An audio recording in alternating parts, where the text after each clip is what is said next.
morning, ladies and gentlemen. Basically, I've got another Jordan for you guys. Okay, let's go. Okay, let's open the box and see which one it is. You already know which one it is. As you can see, oh my god, these ones are stuck together like super glue. There we go. Here we are.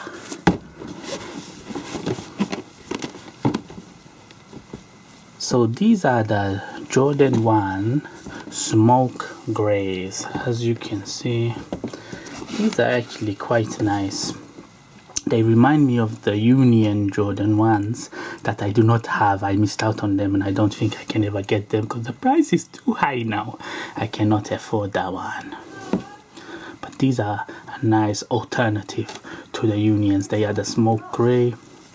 As you just start off from the bottom, they have the nice black outsole with a nice hint of white. Then you have this nice, can you see it? Nice little suede gray. And the leather is okay, it's decent, not great. Then you have this almost like some suede on here, I believe, or some kind of material. It's either some suede or nubuck. Then you've got the redneck, I call it, the rednecks, the redneck red with the wings logo.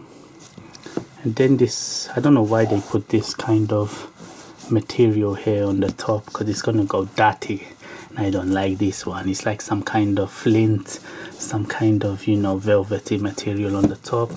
Then you have your regular black laces. Also comes with some extra laces, which are your regular white laces as well, which is a nice extra touch. You come with the nylon tongue with the red and black Jordan Air logo, and the insoles are just the black insoles with the red Jordan writing. All in all, these are a very nice Jordan. If you can pick them up for retail, then I would highly recommend it. The resale isn't too bad. I think they are like the 210, 230. You know, Jordan 1 prices are 140. So yeah, the resale is not too bad now, but I think these will go up in price. So if you like these shoes, I will highly recommend picking them up now. I will quickly do an on-hand shoot. So this is how they look on hand. Very nice. Hit them with the moonwalk. There we go. So yes, I highly recommend these Jordan 1s if you can find them. As always, guys, I'm gonna make some more reviews. If you like the review, remember to subscribe. I'm gonna catch you on the next one. As always, bye.